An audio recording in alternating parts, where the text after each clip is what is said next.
See, I think we're recording. There we Yeah, are. Brilliant. Thank you for your Thank you. patience. So hello and good evening, everyone. Thank you so much, not only for your patience, but for taking the time out to join us this evening. Really appreciate you all listening in, and for those that are taking in the recording after, thank you for taking the time to listen to us.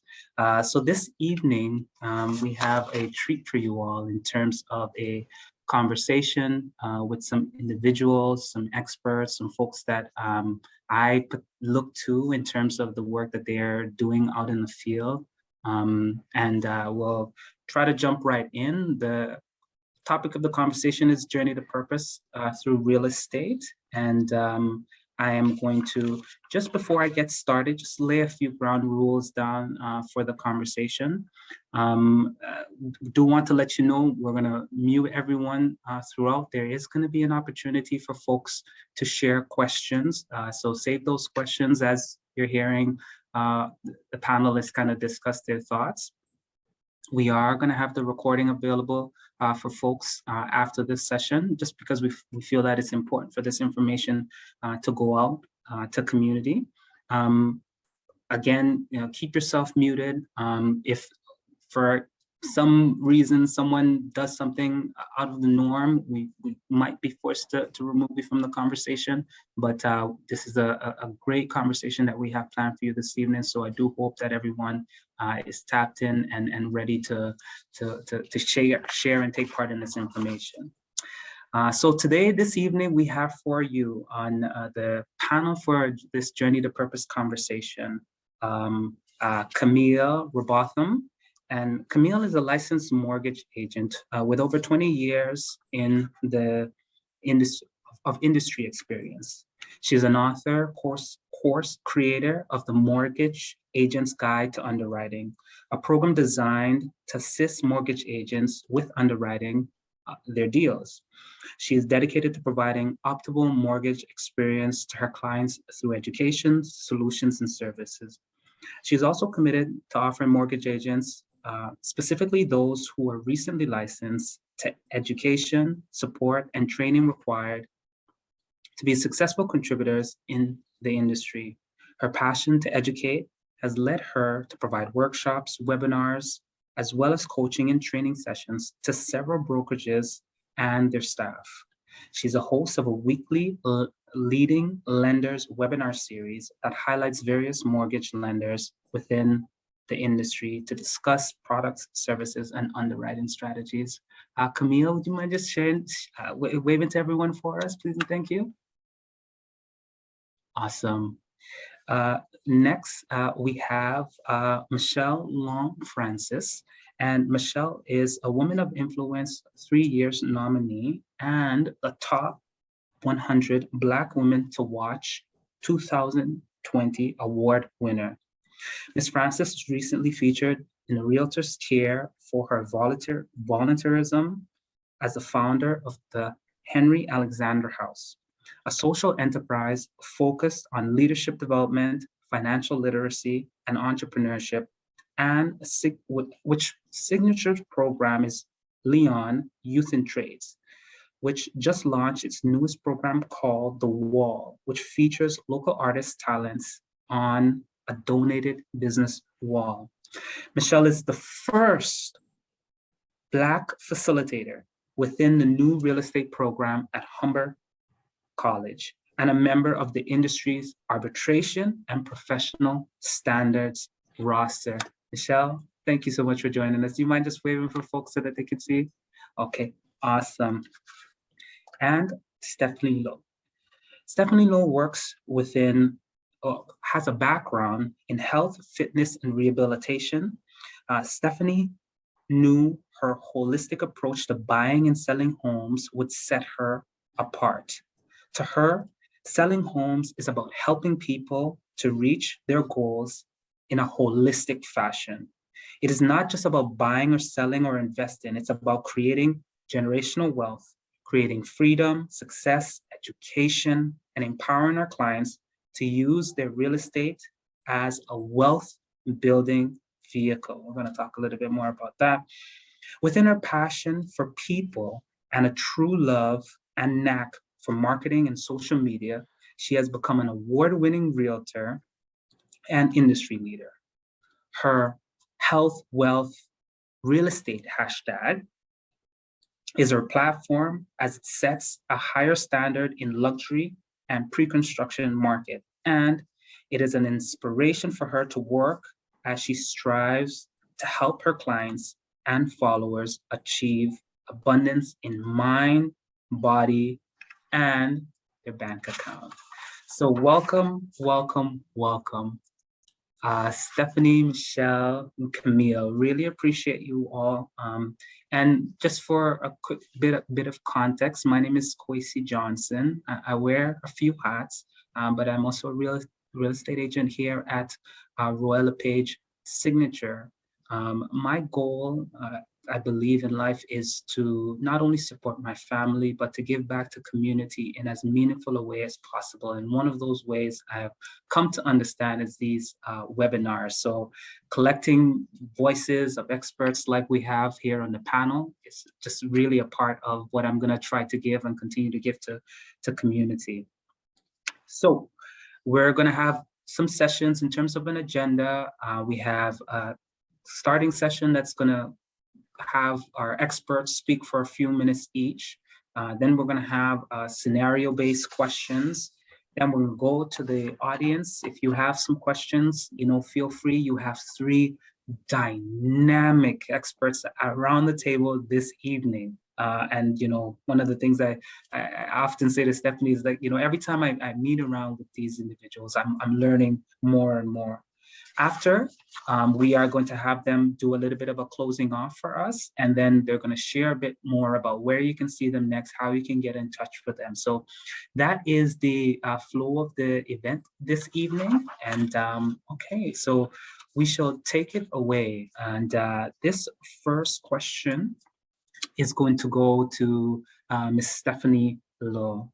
So Stephanie, shared a bit about your background and in terms of your bio. I know I've seen you do some tremendous things out in the world. I really want you to explore for me a little bit the concept of finding purpose and how do you go about doing that with your clients?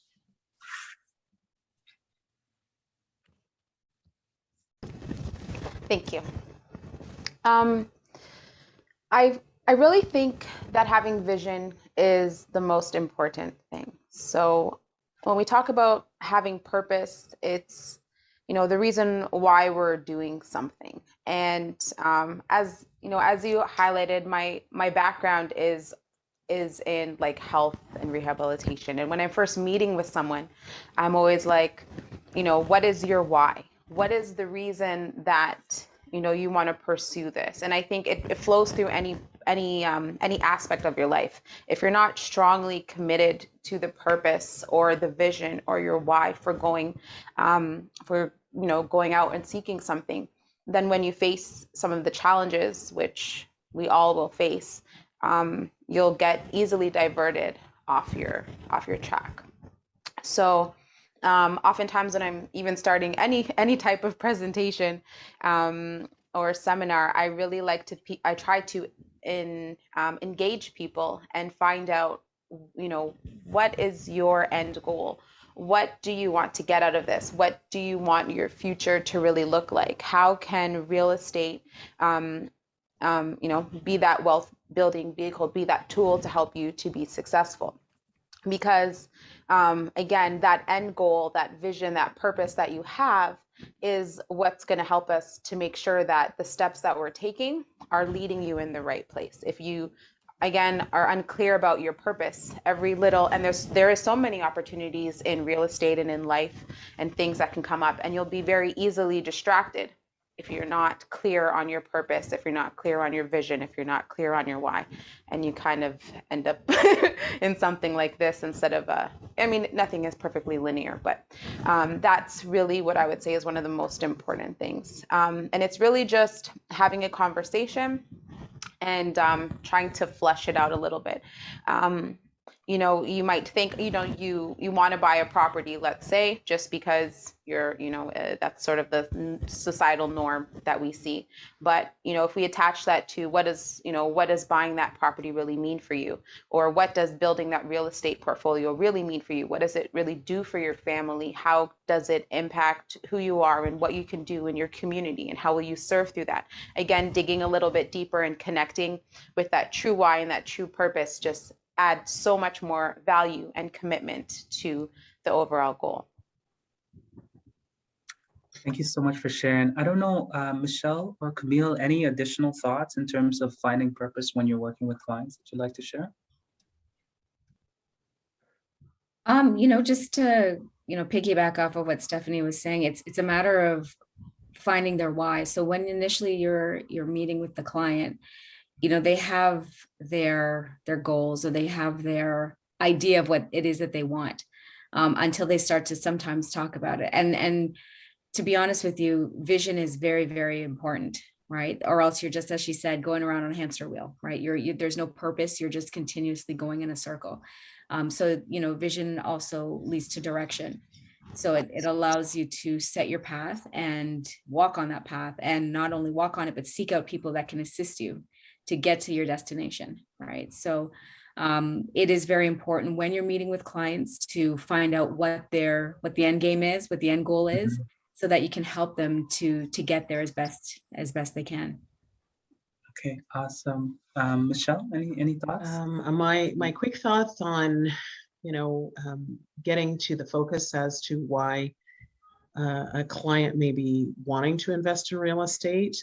Don't be so necessarily attached to that end goal. Have one, roughly, but that may not be what manifests. That may not be what comes your way. You may have to divert. You may have to dissolve. You may have to look at a different type of house and a different type of partnership in order to get into real estate. So don't be so attached to the outcome. Have a general vision of where you want to go, but understand that it may change, and be open to changes that come your way. Okay, all right, thank you so much. So we're gonna go back to you, Michelle, in terms of your question. So reflecting on your personal and professional journey, how would you define purpose?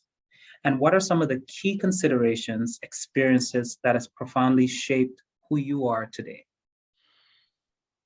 Okay, purpose in general. Let me just wow, if I never knew what my purpose was before, 2020 handed it to me on a platter. I was relocating a client from Durham region to Elliott Lake in March of 2020, and the world stood still as I was driving home 5 hours. And I really had a lot of time to reflect, because honestly, at that time, it felt like, I don't know who's religious on here, it felt like Jesus came and left me here. There were no gas stations open. There were no people on the street. And so the reality is, I had a lot of time in the first quarter of 2020 to really reflect and think about what my true meaning on this planet was. And it was very different than my previous years, my corporate years, or my striving to attain all things, right? So now I had to think very strategically, what's more important for me, having a shelter over my family's head, and not necessarily having the perfect shelter, a mansion, or having multiple properties. It was a moment to just think, one shelter at this time is good enough. It's more than most. And I think that is what we're experiencing right now, and looking at things differently. I think that was something that really hit home for me at that particular time, and was a good foundation from which to grow and expand. Okay, awesome. Thank you so much for sharing. I don't know, Stephanie or Camille, any thoughts with regards to kind of, what are some of the key considerations that have kind of shaped who you are today? For me, I would definitely say it has been challenges. And, you know, I find that some of these large challenges that we encounter are really like defining moments. They're moments where they can refine our character. They can, you know, be moments of evolution. I find sometimes people face the challenges and it again, I guess it's a shift or it's a fallback, or you know, you get lost for some period of time. So for me, I found that it's important to me to be resourceful and to use those challenges, which you know, not to speak down on anybody, but could really get someone stuck. I decide to turn those really hard times and challenges as a, you know, as they say, what is that thing called? You pull it back, slingshot. The challenge pulls you back and then really transforms and shoots you forward. So it's been those moments in my life when I feel I've got to my lowest point. I say, how can I use this energy? How can I use this situation to shift? And to be honest, it was one of those moments that really actually got me into real estate and really changed my path and taught me so much. And it really, you know, redirected a lot of aspects of my life in a very beautiful way. So that's for me. For me, I would say it's been those really tough moments where I'm like, you know, what are we gonna do here? You know? Yeah. Okay, all right, thank you for sharing those thoughts. So Camille, would you like me to go through your question on that? Yeah, go ahead. Okay, all right, just didn't know if you wanted to kind of jump in there.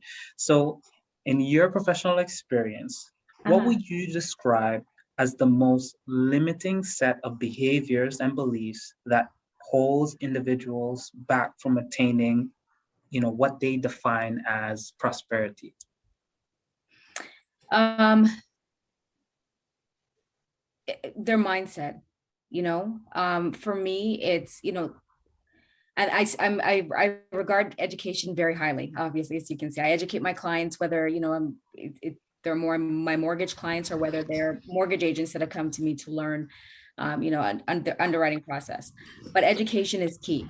And a lot of people, especially a lot of clients, you know, they come in with very limited knowledge of the industry. They come in with limited knowledge of their options, the solutions available to them as well, right? So I've worked with agents as well that, realtors as well, that, you know, their primary focus is to get the client into the house and hoping to get them, you know, with a bank. The bank is really just designed for cookie cutter deals, right? As a mortgage agent, you know, a lot of people think of mortgage agents as those that can either get the deal done or those that, you know, bend corners or go sideways and don't necessarily go the straight and narrow. And that should not be the case. But there is more than one way to skin a cat in the mortgage world. Right. When you walk into the bank, unfortunately, if you don't fit into the little, you know, you remember the little, as a baby, they have the, you know, the square hole and the square peg in the square hole. But, you know, in the mortgage industry, there are multiple lenders that have multiple products for multiple situations, for multiple clients. So there are clients that think, man, I've had a bankruptcy, nobody's going to touch me. That's not necessarily true. I've had clients that say that they're in a consumer proposal and they can't refinance their home. That's not true. But they're very limiting beliefs, very limiting thoughts. So it's just a matter of changing your mindset and educating to know that there are solutions out there, right? And even if the solution is no solution right now, but at least you can set a plan in place to achieve that goal at a later point in time.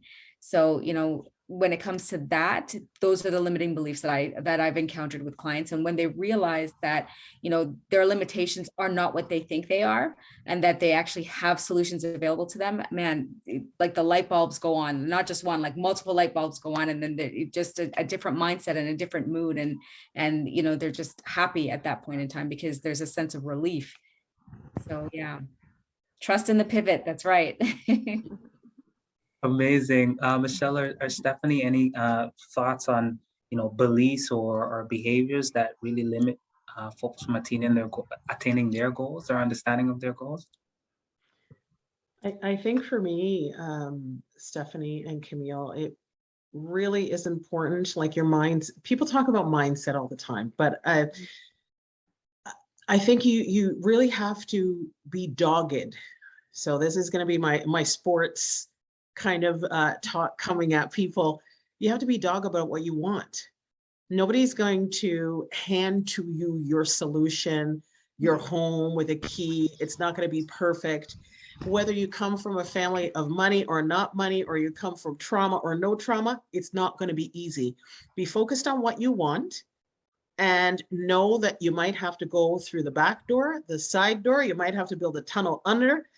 And when you have that focus, there is a conspiring of the universe and all that work within it to bring the right people to you, to open doors, to make things will happen that you have to sit down and say, oh, hold on a second. Really? How exactly did I meet that? Like, I shouldn't even be here right now.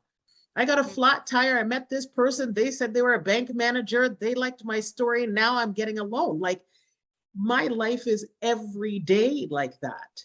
So, but when you're focused and the universe, God, the creator, Allah, whatever you believe in, feels that energy and vibration from you, it attracts what you're looking for. So at the same token, if you say to yourself, oh, I can't get it, I came from poverty, my family never had it, then trust me when I say, you will not get it, you can't have it, your family always had hard times. So you really have to change your mindset to be really focused and dogged. And it's funny because I always say to my kids who are now young adults, you guys shouldn't be around me when I'm transacting business, because there's a different kind of mom that shows up and she's relentless. Like, you won't even like me when this is done, because I want what I want when I want it. So I'm very much a sports mom, and I'm focused on the target, and that's what I would say to anyone who's out there and who's listening. Sorry, I didn't mean to scare anybody, but that's the truth. Yeah, not a problem. Any final thoughts there, Stephanie? Yeah, actually, and right in line with what Michelle and Camille said, it's absolutely those limiting beliefs. It's absolutely your mindset. And as you know, we've kind of discussed about that purpose and that vision. And I'll say kind of two things with that. One is instead of, again, using that can't when things come up, if someone tells you a no, it's like changing and shifting to how. And it's the idea of aligning that energy and your purpose and your mindset with the vision that you're trying to accomplish. If it is getting a house, understand that it may take 3 steps and 5 years to get into that house. You may have to partner with people. You may have to look at alternative forms of financing. You may have to look at buying outside. We'll talk about all this stuff later, I'm sure. Buying outside of the city and transitioning. It's and the other idea that came to mind was instead of taking it as a no and thinking someone is shutting you down when you're receiving some feedback or information that maybe you don't like so much, take it as, I really try to tell my clients this, just take it as now you have more information in your hands. And that is powerful. Now you know the position that you're in. And so therefore you know what steps, what options you have, and what are the next steps that we need to take to get you to that vision. And again, that's what I really meant about being so focused and sure and committed to a powerful why we're engaging in this, so you can understand the need to be flexible and open-minded and really positive in that it is possible. We just now need to sit down and problem solve and create the plan to get you there. Amazing. Thank you all just for kind of sharing those few thoughts with us, and receiving some messages saying how happy they are to listen into this transformative message. So we're going to transition just a tad bit now, and we're going to start to tap into some a bit more real estate specific questions. And for this section, I really want folks to remember, this is not advice that you're receiving from these individuals. They're sharing some professional opinions, but if you would like for them to represent you, you get in touch, have the conversation, post this conversation with them in order to kind of share your thoughts in terms of what it is that you're trying to do. So these are just some questions that I've pitched to them. They're going to respond in a way that kind of best fits with their understanding at this particular moment. Not speaking specifically to you, the comments kind of get very close to your situation. So we're going to jump into these case scenarios right now. And the first case scenario is going to go to Camille. So Camille, there is a single, mature woman that's living in Toronto, housing. She's interested in buying a home one day. She has access currently right now to a very modest down payment of about, let's say, $30,000. Now, mind you, for folks that are at Toronto Housing, like, we'll star wipe the fact that she has $30,000 somewhere. But she has around a 700 plus credit, and works for about $35,000 a year. Has family members that's willing to potentially come in with her to purchase a home, but the other family members kind of don't have such good credit. So Camille, hearing some of these variables, Yes. what would you say would be some of the things that this particular individual should be considering? Well, how mature is this lady? Pardon me? How mature is she? Oh, When you say let's. mature, how mature is she? You know what? That's a great question, and please let the folks know why you're asking that question. But she is roughly, let's say 48. 48. Okay, so Okay. one of the reasons that I'm asking, how mature is she, and how young she is because I want to know how close she is to retirement as well. Okay. I want to know what her plans for retirement and what her time horizon is. Yeah. So what is her retirement plans? Does she have any? How close is she to retirement? Is she working in a job that will provide her with retirement benefits? So those are the things that I want to know as well. Also, in addition to that, I understand that, she has individuals so let's be clear, 35,000, if that's what she's earning, that's not really going to get her very far. And you can ask the realtors as well. So that's not, in terms of qualification, that's not going to get her very far. And I take the deal as, from a holistic approach. So I need to know not just who can go on title with her, but who will be living in the home with her. Because I don't want to know that I can just get her a mortgage. I want to know that she won't be house poor when she gets into the home. I want to know that when she gets in there, she can afford it. Not that I can just get her a mortgage, right? So is there somebody that will be living it? Does she have, an adult child, or does she have a child that's perhaps working? Does she have a relative that's living with her? Does she have a relative that will be moving with her? All of these variables are things that I would like to know. And in terms of individuals or relatives or friends or whoever that would like to go on title with her that can help her go on the mortgage to qualify for the home, even though they don't have that great credit or as strong a credit as she may have, it's still important to know what their situations are as well. Do they own homes? Do they have, you're saying that their credit isn't the strongest. Why isn't it strong? Have they had credit issues as well? Do they have bruised credit? Have they had judgments, collections? Has Rogers incorrectly, as they do to everybody, put a collection item on their bureau, right? So if I pull a bureau, I'm going to see, Rogers collection item from like 2018. So all of these things I need to know as well. What type of contributory income do they have? Do they have support?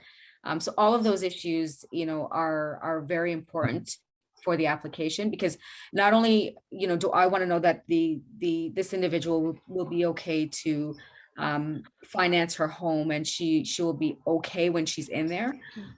I want to just make sure those particular questions that I'm asking are also questions that the lender will ask as well. So I need to know the full story before I even try to submit, the deal to the lender. But again, ultimately my responsibility is to the client to make sure that, yes, I can get her into a home, but I can get her into a home that she can afford. So if something should happen, she can afford it. Awesome. Any other insights there from Michelle or Stephanie that you'd like to share when you think about this scenario?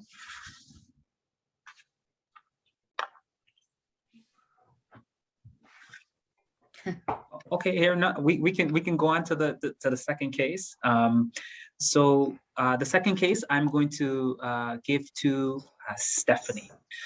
So Stephanie, a young couple with 3 children, have made the decision that it may be best for them not to continue their marriage. The young mother has access to quite a healthy down payment and is willing to partner with family to purchase a home for her children and herself. Prior to separation, the couple, they were renting, and she's interested in buying land and potentially building something outside of the city. What would be, in your opinion, some of the things that this the wife in the situation should consider? There's a lot. There's a lot of pieces, a lot of pieces to that. So let's say it's an amicable separation, and she has her down payment and leaves with all of it, and is going to look to purchase a piece of land. So one thing to consider when we're looking at vacant land, because that's what I take away from what you've said there. She'll have to buy it in cash. If there's no property, and Camille, please, step in if I'm wrong.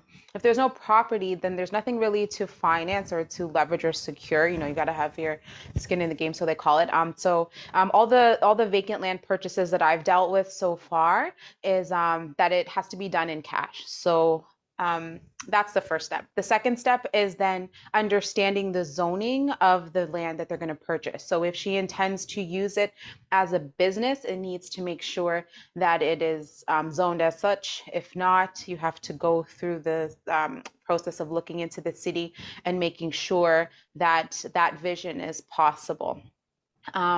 If she is looking to put it as a residential home, and I'm not sure what type of business she's doing, so again, you want to check in with the zoning, and then also understand the process. It overall can cost less, like dollars per square footage to build, but it is quite an extensive process. Whether you choose to contract different individuals to build with, whether you hire a builder, there's many permits you have to go through along the way.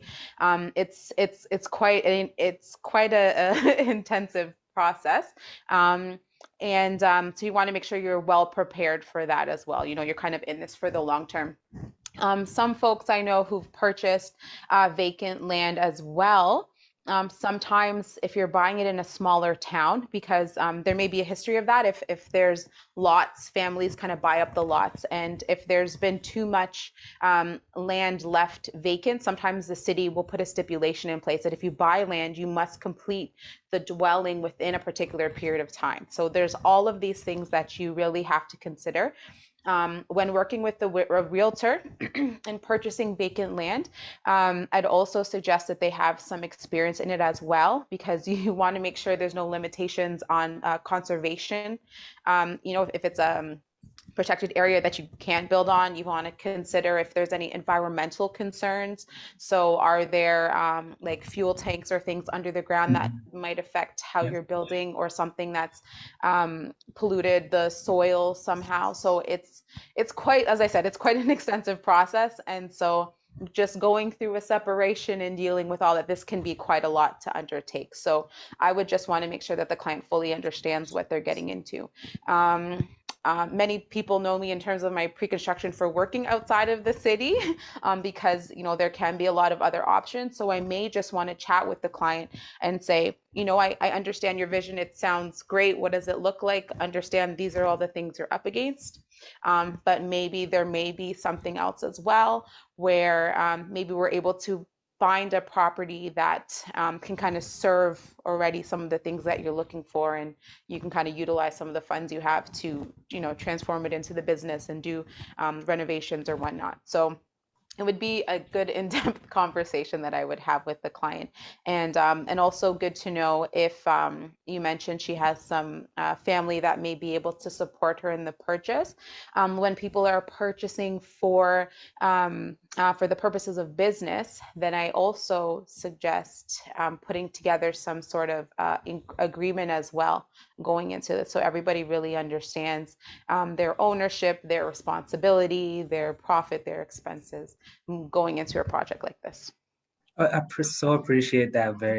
I know there's a lot more to unpack, but there's an extraordinary kind of like a sharing of kind of some of the insights and some of the things to consider.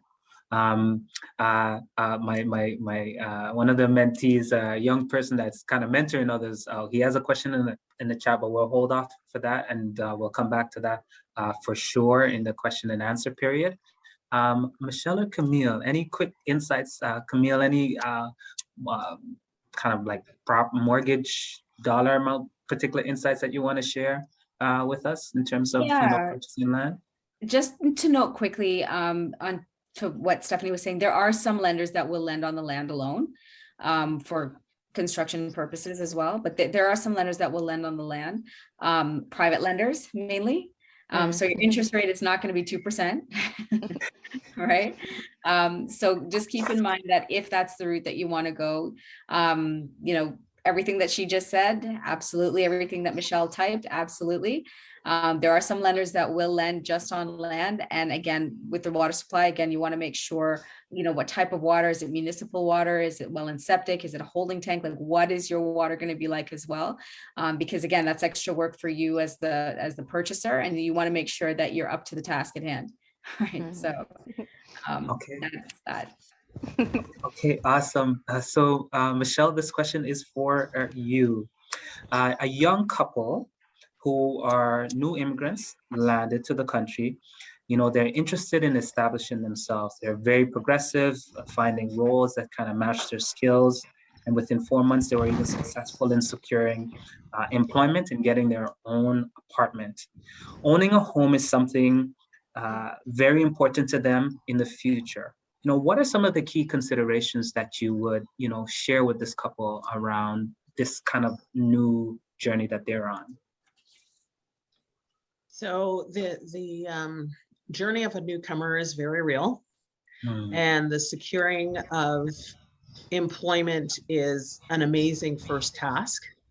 So we've seen some legislation come down about, releasing some of the requirements for Canadian experience, and I think that's a fantastic thing.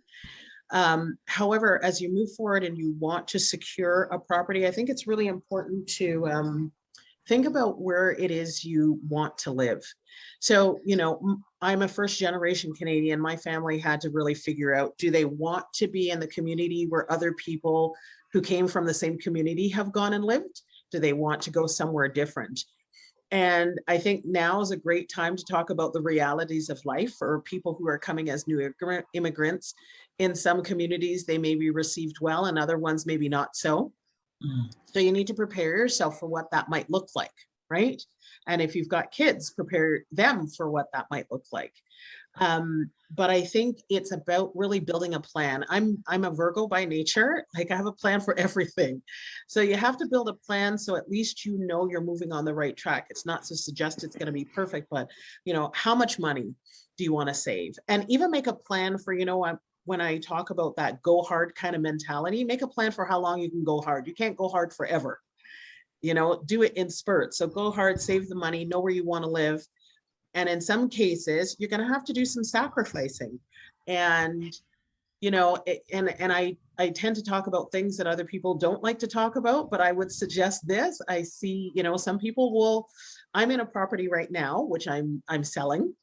All the showings are done. So you guys are seeing people walking back and forth. But one of the reasons that I bought this property is because it has a separate contained unit, side entrance, full kitchen, bath. It gave me options. And it was my first investment property. So if I were struggling financially, if I lost my job, I knew I would have a backup. So when you're going out to look and you're not so stable, think about, okay, what if I did lose my job? What if the world stood still? How would I be able to support myself? And those are considerations, not just for newcomers, those are considerations for everybody, right? Maybe not the traditional mini mansion. Right now, when I dissolve and dispose of this, I'll be looking at tiny home developments in a community, buying land, and I'm building tiny homes. So that's my next new project. And a lot of people are not thinking like that. So it's about thinking outside of the box and what's the next thing that's coming and how creative can you be? And what are people really looking for?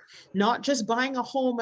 Don't look at a home just as a place to live in. Look at a home that's going to enrich your life. Sometimes it's going to be the way that you can live in a certain lifestyle. Sometimes it's like that horse, sorry, not horse, it's a cow that you can keep milking.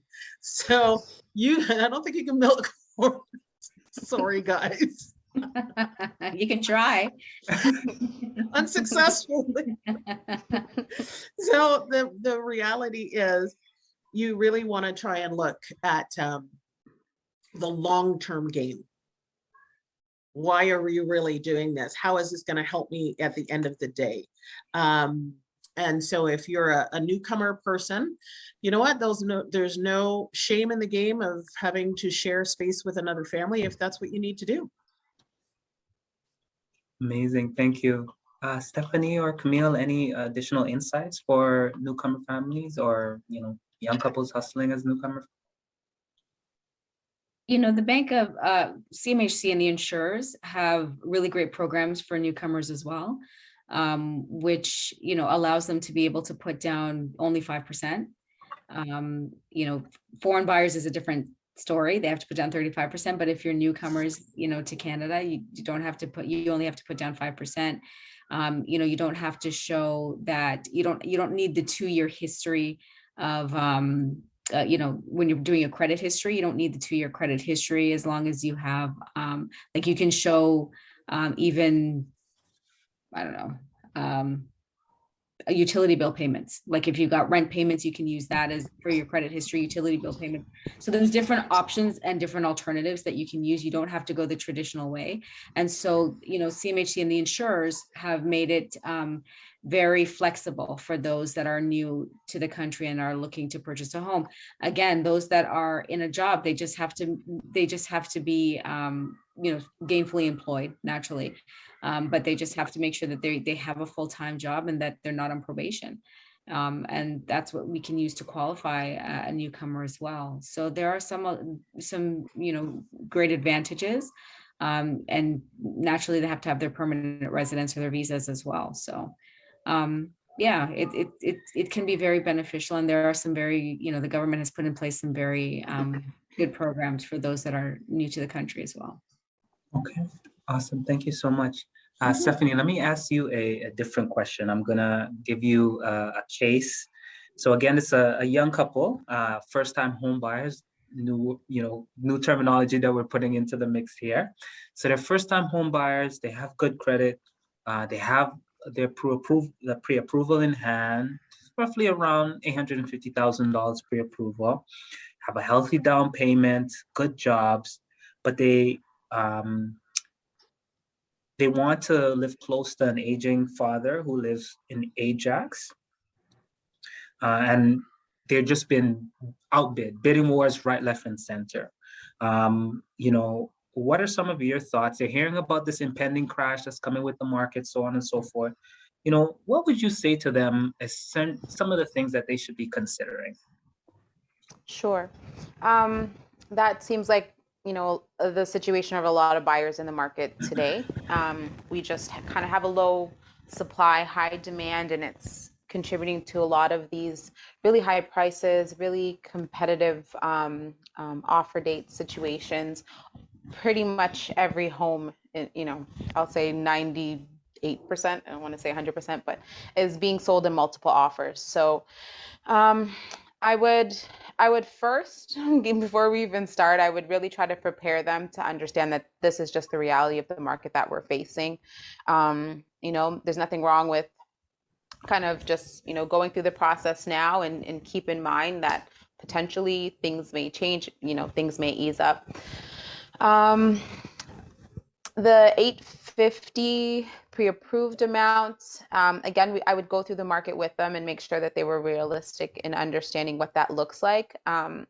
Oftentimes as well in the market right now, the price, like the list price, is actually not quite the market value that they're faced with. So it'll also be a conversation around that piece to really understand what to expect. There's different strategies you can use to strengthen an offer. So again, if maybe they've kind of been going through that, we would look at different opportunities or different areas to look at, really understanding what the seller is looking for and if we might be able to meet that, within our first offer presentation. I have clients who, are always waiting for this crash that is going to happen in the market at some point. And, unfortunately, that's left many people just priced out of the market today. If they would have got in 5 years ago when they could have, or 3 years ago when they could have, So I always just let people kind of know that there are opportunities that are here today. Again, the main contributing factor that I see with the prices today is the low supply and high demand. And unless something really shifts within that area of having more product, then I really don't foresee this major market crash happening anytime right now. So it's just something to keep in mind. If they're really set on being patient and pushing through, then most likely we can find something for them. So that's probably the conversation I would have with them. And I would hate to see them miss out on an opportunity, as I've seen others just waiting for something that right now I don't foresee happening based on the market. Okay, awesome. Thank you for sharing. Michelle or Camille, any other quick insights before we move on to the next question? No, I think with Stephanie, she really covered it. People, everybody's going to say something bad is going to happen at some point, right? Mm-hmm. And it depends on what your bad is. Because even though I talked about the pandemic, a lot of amazing things happened for me in the last 2 years. Mm-hmm. Yes, there were some scary things, and that's true. And I could have been swallowed up by media and frozen in place. But I chose to understand that, okay, this is where your faith kicks in, and you have to have faith that you'll be okay and still move on with life. And the moving on with life for me allowed me to have, double awards a couple of months ago and huge opportunities.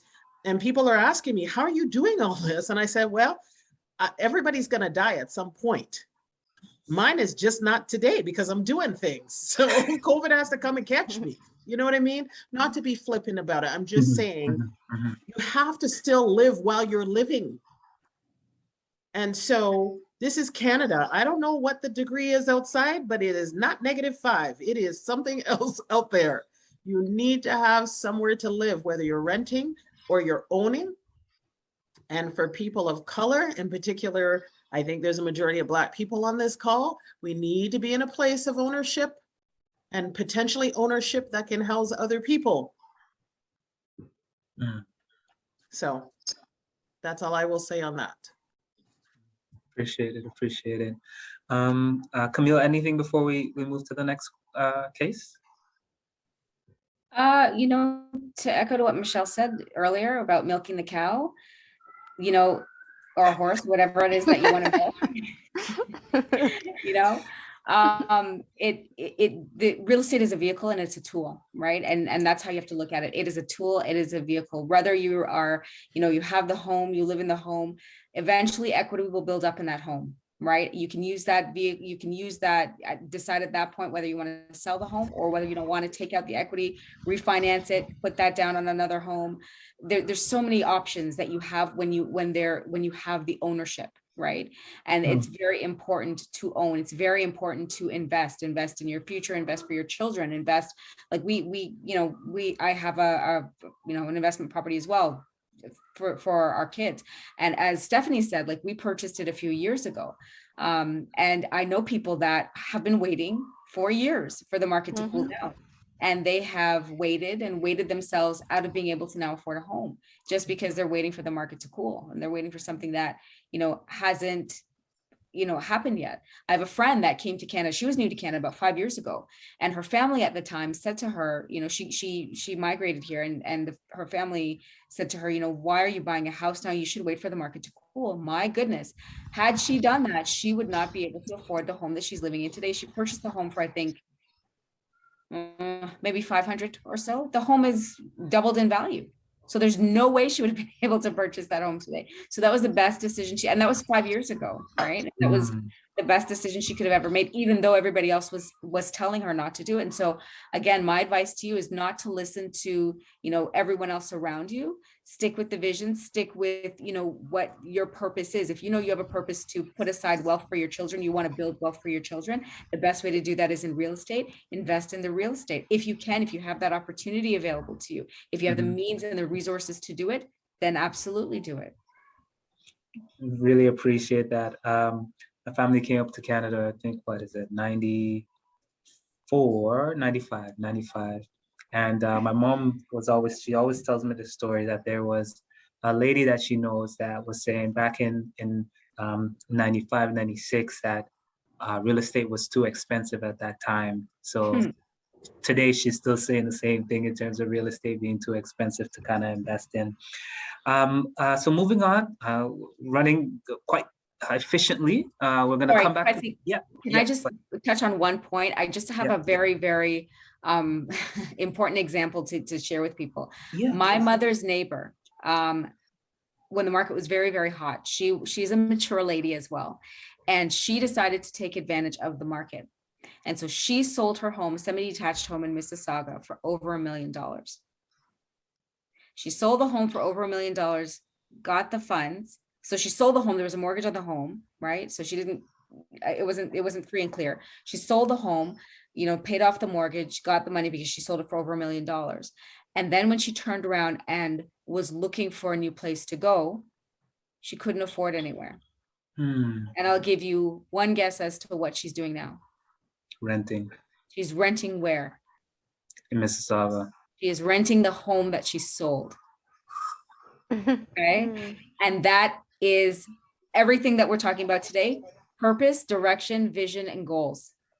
She didn't know what she was doing. She had no vision. She had no direction. So she just decided, I'm going to sell the home. I'm going to sell it because I'm going to take advantage of the hot market. She didn't purchase a place before she did that. She didn't go to a mortgage broker to see, how or where she could be living or what she could afford. And they're retired. And this is the thing. She just saw dollar signs. So she just saw, I'm going to sell the home. And it's a true story. It's my mother's neighbor. And she's now renting and paying. And we all know rent. Like I, to be honest with you, really, I had a reality check. Rent is insane. And I'm renting my place, and I rent is nuts. Right. So, my friend is renting a home right now.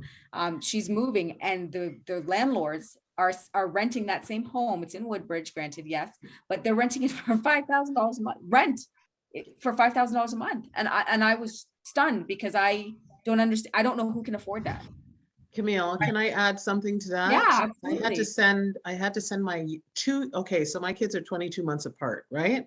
Uh-huh. I consider that practically twins. Yes. I sent them away to university 6 hours away.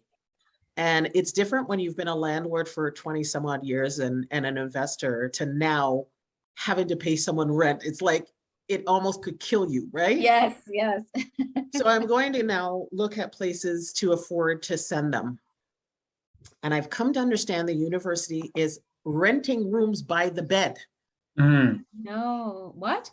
$700 on the low end to $1,000 by the bed. For bed. Not by the for room. By the bed. Merciful Father. And so therefore, right, as a parent with two kids, food, university, a bed, even the room, a bed. They're gonna have to small up themselves and catch on one bed. Right. And I've got to say to myself, okay, does this make sense? Let me sit down and crunch the numbers. This doesn't make any sense. Yeah. Let me go and invest, take equity out of what I have. Remember, we talked about this being a tool. I am milking the cow, the horse, the sheep, because these kids are expensive. And I'm going to take equity out to finance where my kids need to be, because I cannot stomach. Like, I'm a landlord. You know what it's like to pay another landlord for your kids to live in their house?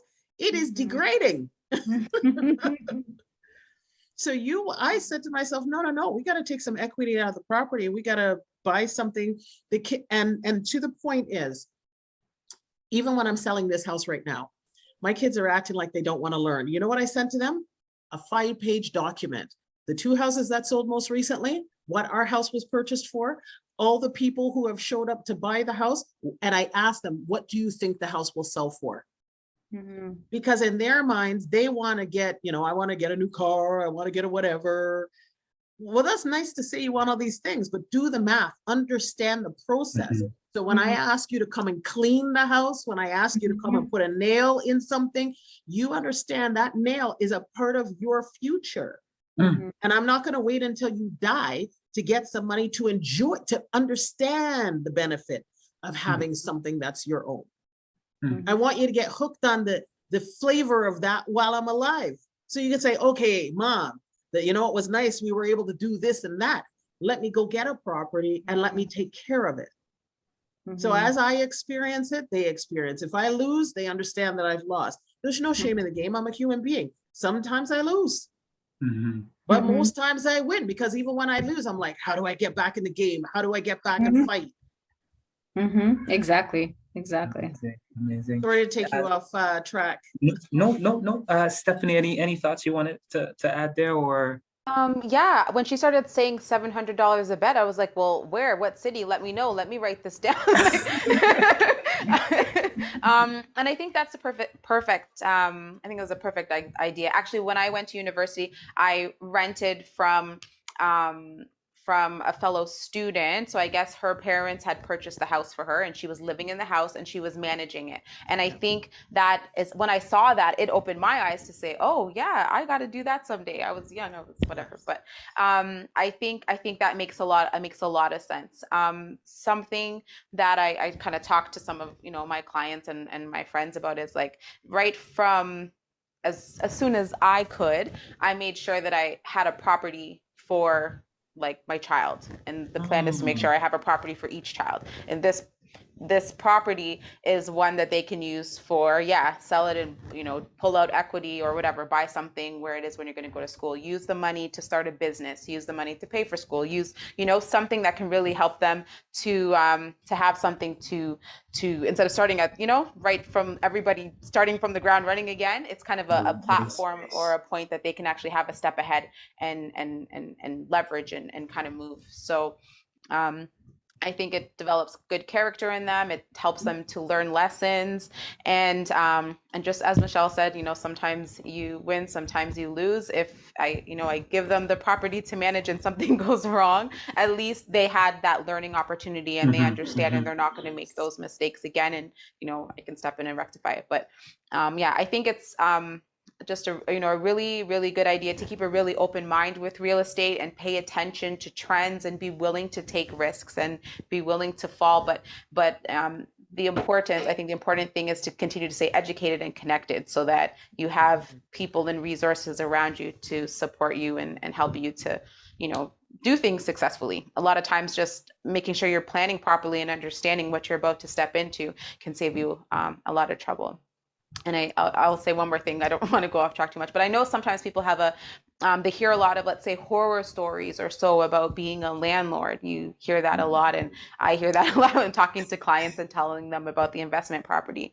And maybe particularly with renting to students or something. I know that fear is there. But again, if you're putting in the work and understanding how to screen a tenant and understanding how to manage the property, or understand that's not your strong point, so you need to hire a property management company, whatever that is, you don't have to get frozen or halted by fear. You just want to make sure you have access to that education and resources that you need to be successful.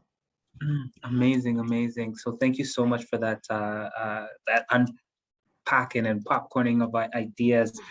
We have two more of these cases, then we're going to move and transition into the audience. We do have some commentary happening here. Can I add something very quickly to Stephanie's point? And I agree. When you decide to become a landlord, be invested and actively work with your properties, please. Okay, that's half of the battle right there. And screening, you never know. I've had a girl bring in a guy, leave the guy here for me to deal with. You know what I mean? It happens. But also, I always say to people, understand the law that manages what you're invested in. So you know how to navigate, because people will try and trip you up in that as a landlord, and that's how you get into hot water, because you've done something that you shouldn't do. I'm not saying if you're perfect, no one will ever do anything to you. They will try, but you have to remember it is a business, and that's I will say that about that. Amazing, amazing. So we're going to transition. Michelle, you have the next question.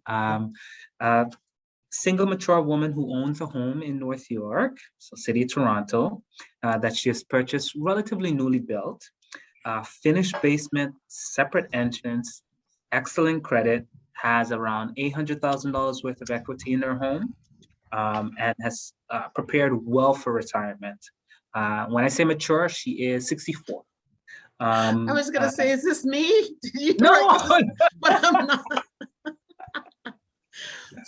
so she's on track to retire possibly in the next 2 years, and is considering at the moment downsizing. What are some of the considerations that you would have for her? Sorry, did you say if she's single or not? She is single.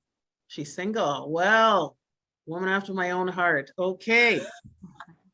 So she's got a property, it's got equity. The worst thing in my mind you can do, and everything I say, please understand, I'm not saying reckless behavior. Do your investigation, do your work, understand where you're putting your money, and please don't let anyone convince you because they sit at the right hand of, you know, the Father, that they can now help you guide to do things. Do not fall into traps. Do your own homework. Now, that being said, having equity to sit in your property and doing nothing is not useful. If the market does shift and that equity just evaporates, we've seen how many recessions that I've lived through, about 3, and then the 4th one, no one wants to admit it's a recession, okay? So the reality is you can lose your equity overnight. Might as well take it out, make it do something for you, leverage it, let it grow, become a lender. Right? Now you start lending your money out to other people.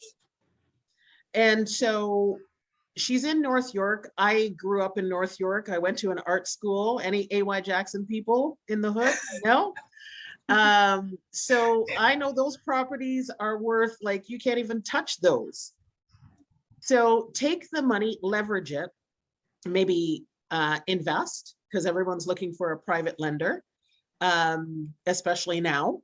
We talked about, I think it was Stephanie, you talked about land, and Camille, you talked about, you know, getting access to private lenders. Yeah. So there's opportunities sitting there waiting. Just don't do it haphazardly because the person has a nice smile and, you know, whatever else, they kind of sweet talk to you. Do your due diligence. Everything has a document, and let your money work for you.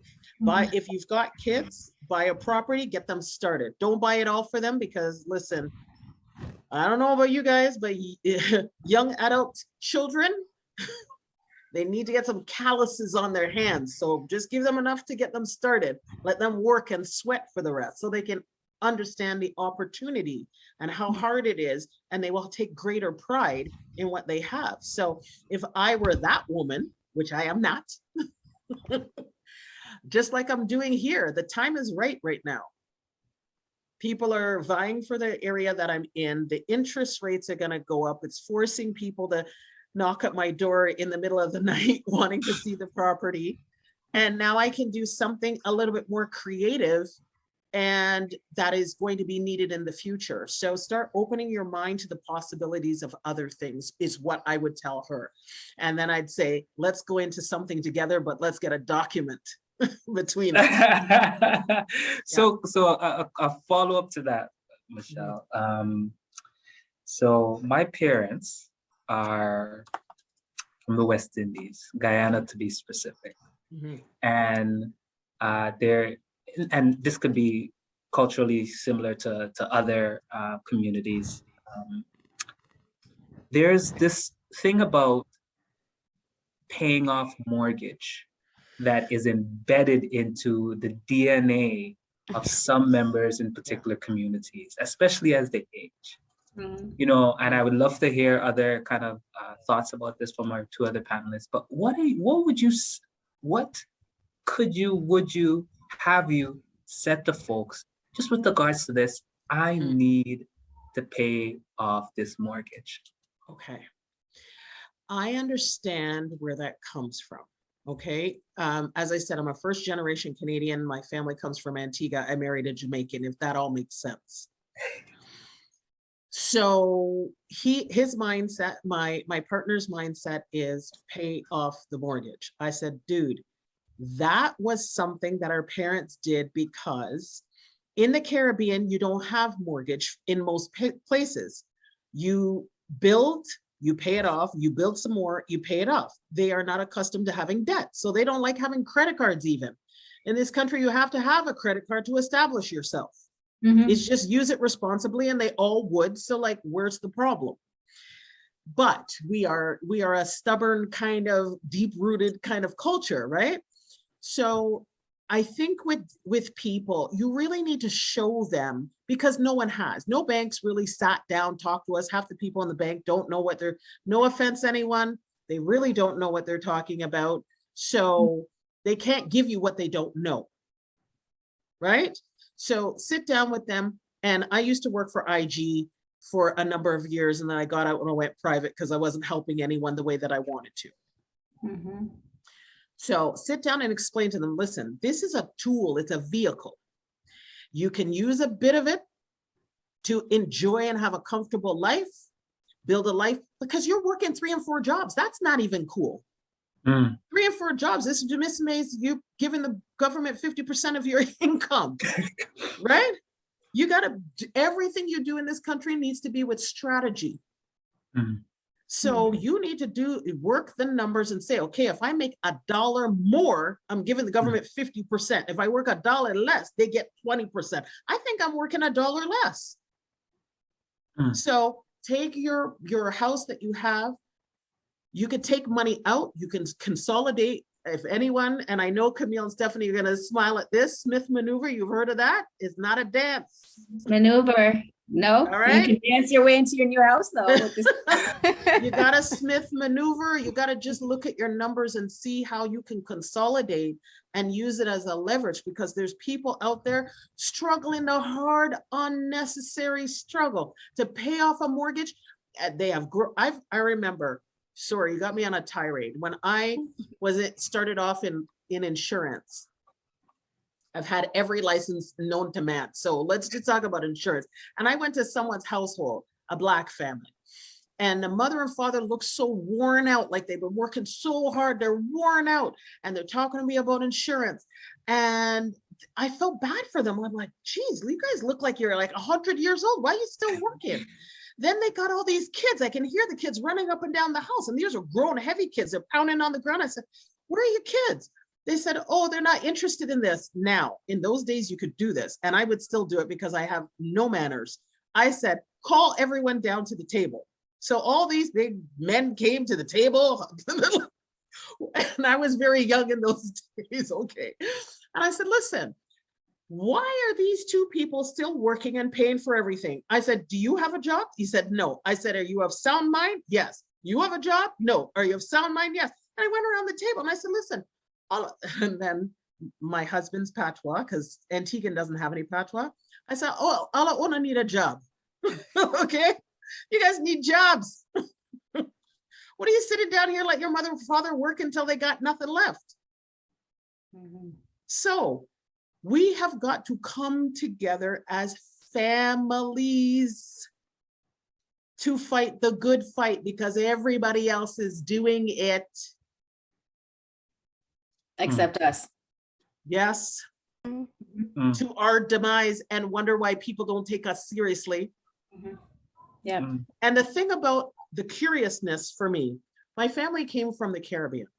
They had land, they had shops and stores, they had businesses. And then, you know, that metal detector when you come through the airport, it zapped all motivation out of them. They come here, they just get a job. I ain't doing nothing else, just gonna have a job. Like, what the hell? Take that fire energy and put it into Canada and get what you need to get, because it's not going to be here for you forever. Let me say this. I'm a 70s baby. My parents came here to have me. You understand? Sorry, you're getting it. This is recorded. The point of the matter is, use this as the opportunity it was presented to be. Nobody brought you here because they loved you. They brought you here because you could work. So don't get it twisted. Work, make your money, and invest. Look at Stephanie's like, oh my God, she's saying it. Yes, I am. I'm saying it. No one brought you here because they loved you. They brought you here to work like everyone else. Because you have 5 babies while domestic people like me have 2. I can only contribute 2 backs to the work, not 8 or 10 or 6. So make sure you really, sorry guys, I'm looking at the chat now. I got lost. That's I was okay. like, Yes, it's okay. It's okay. So I'm just saying, we got to get out of this mentality that the house is there just to be there. Because I'll tell you one thing, let you not pay that property tax and see what happened to the house you own that you're paying off. Let you see what happens to it. You don't own it. So use that little tool and make it work for you. amazing, amazing. So thank you. I wanted to ask if Stephanie or Camille wanted just to talk a little bit about that mentality before I go. I'm not too sure if she's signed off yet, but I just wanted to also thank MP Kayabaga for stepping in and saying hi to folks. I think she's off for the evening. She was in the House of Commons and she was like, Kwesi, I wanted to support you in this. So I got to give her a shout out for taking the time to speak with us. So Stephanie or Camille, any quick thoughts with regards to just that mentality around folks wanting to pay off the mortgage? Yeah, I think that Michelle said it very well, but really just understanding that, or we have the term equity is dead money. Like there's so much possibilities that you can, access with that, and just keep the concept and idea of leverage, and again, kind of tying back to the beginning to purpose and connection and community and all of that. So yeah, and I think that's all. Just kind of reiterate that point. Yeah, appreciate it. Yeah. Appreciate And you know it. what? Something kind of that she touched on, and it was like talking about just other communities, like how other communities can really, they seem to be okay with coming together and supporting each other and living in a house and helping everybody get one house. And that's, I've really tried to talk to people and educate a lot about coming together and understanding about co-ownership and what that looks like and how to do it safely. And, and that's, I guess, another way, instead of just focusing on paying off the mortgage in full, is accessing that equity and helping, partnering with a family member, a son, a child, a cousin, whatever, and help them get their foot in the door and own property and keep building. It's a lot of power that you have there, a lot of, potential. So. Yeah. Awesome.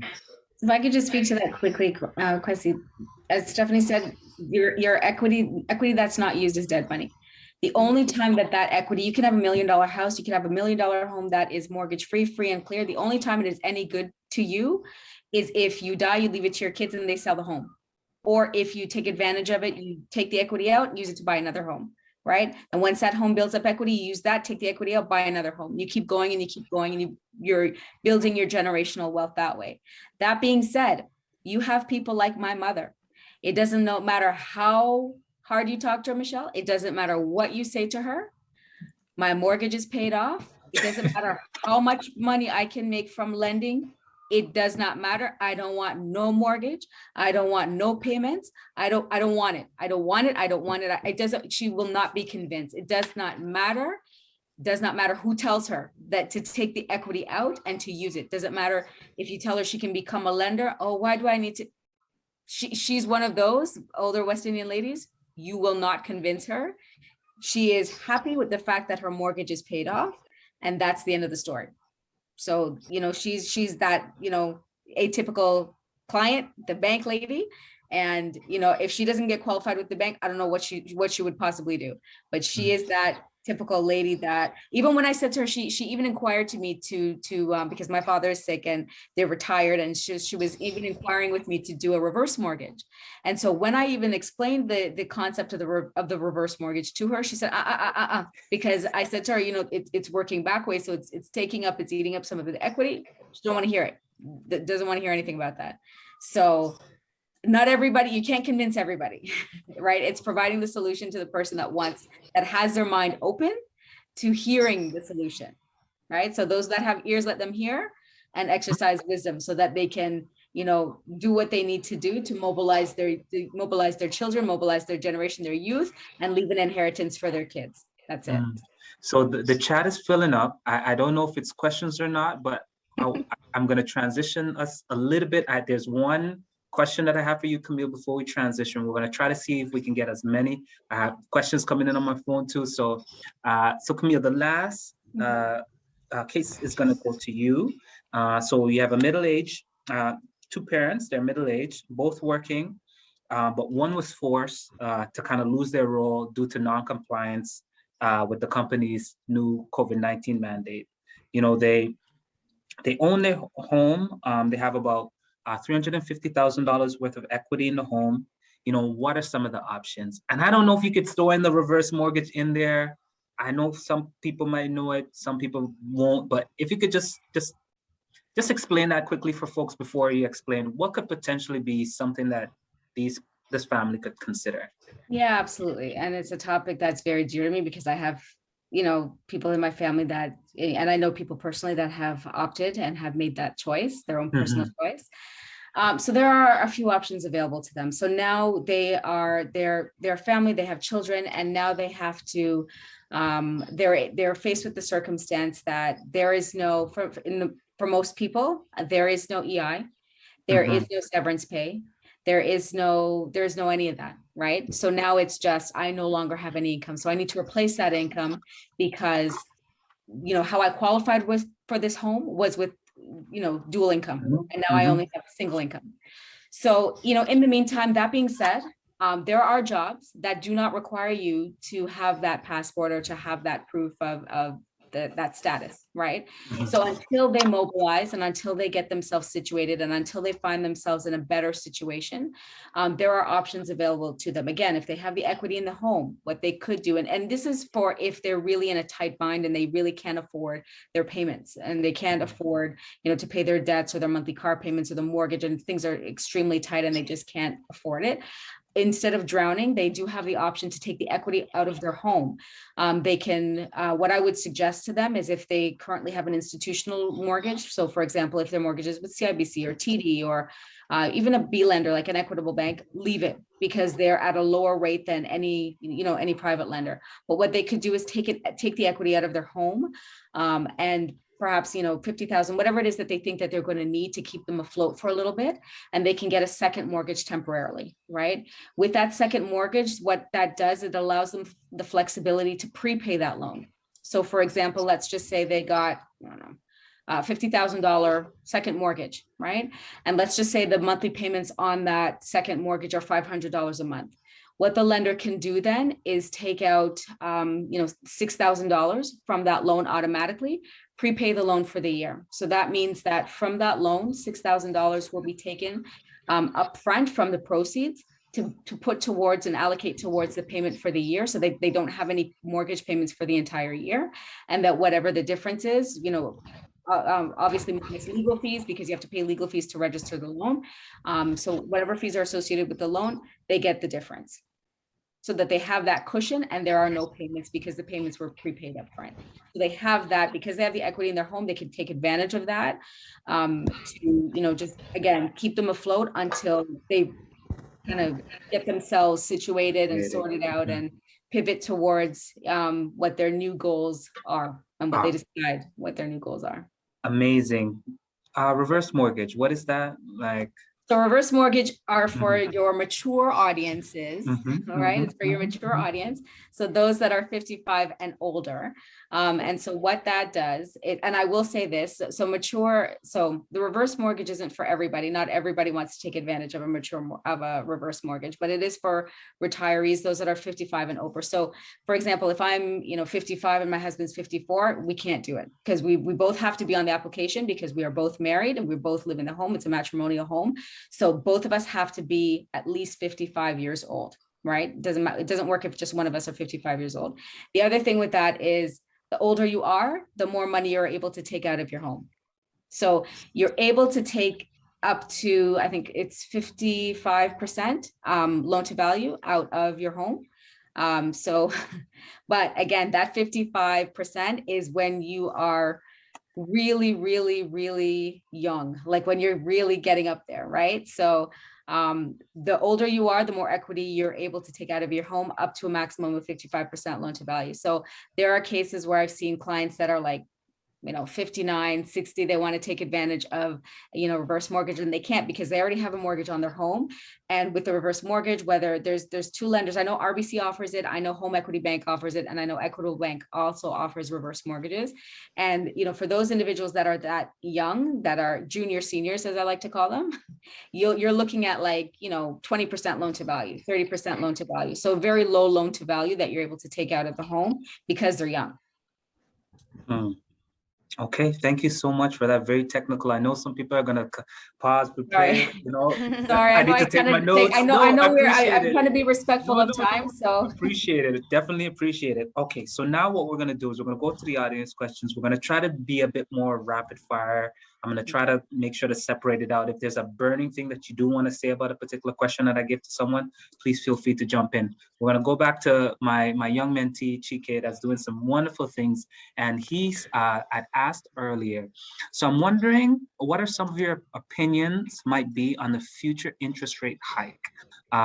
By how much are you expecting them to rise by the end of 2022? And do you think they will cool the market? So Stephanie, let me go to you. I'd love to kind of hear your thoughts on I know it's a left field question, but I think you might be able to kind of shed a bit of light on it. So interest rates hike and whether or not that will cool the market. I think that it could contribute potentially towards cooling the market, just in terms of affordability. But again, just a lot of the research that I've been doing and watching the market, it really is that supply and demand issue that's affecting the prices. And even sometimes people are like, who is buying who is buying these properties? Yeah, I mean, I could expect it to cool the market slightly, but it seems like any little shifts that we've been having over the last couple of years is we may see a little dip. I really don't foresee that crash that everybody is hoping for. There are little fluctuations in the market, but I really think until that major issue is addressed, we're going to continue to see the prices rise. Really appreciate it. Can I briefly Michelle, chat to that? Only because my Yeah, house is yeah. currently being listed and people are running all over through it. So what I'm seeing right now is people are trying to get in before the quote unquote increases that are going to happen. Yeah. There's no crystal ball. Nobody knows what they're going to look like. Nobody knows when they're going to come. They suggest that they're coming in the second quarter.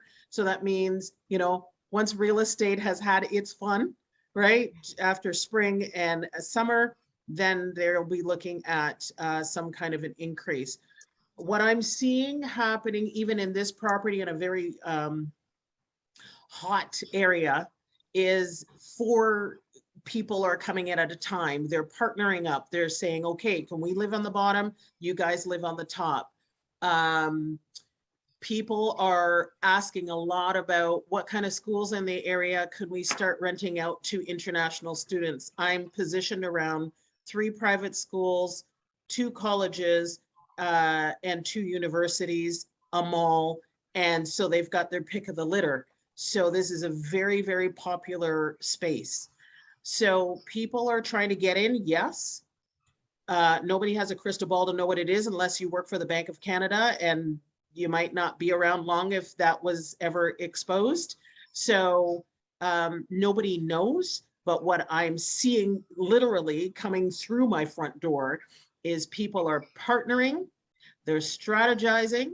Even when they say, oh no, it's just going to be the family, they're like, okay, so where's the other washer and dryer? Where's the door that can like they're asking because they're thinking if things go sideways, we've got another option. Okay, awesome. Now it's moving all over the place. Let's go, Michelle. You can best place for investment properties. Your thoughts on that or considerations? Considerations and best places. I refer to Durham as the last frontier. That's where I am right now, and it's hot. It's very hot. However, at the beginning of the pandemic, I shared with you, I moved a client out of Oshawa to Elliott Lake. That's 6 hours away. She sold her house here. She bought a house for $1 and change. She is paid up for at least 5 years and no stress. And she can work remotely. So people, and you're not living off a well, you're not building fires, you're not going to the washroom outside. All amenities are there. Beautiful community. And that got me, I've always wanted to build tiny homes. So this speaks to, I think it was Stacy and someone else's comment about tiny homes and what people are getting into now. I'm looking at privacy pods. I've already got a supplier in the US, and we're trying to negotiate a plant down here with some other providers. I'm looking at 122 acres of land to build some tiny home communities. And, you know, anything, because when I look at it, first of all, people are not having a lot of kids, if any, and they may not want to even get married.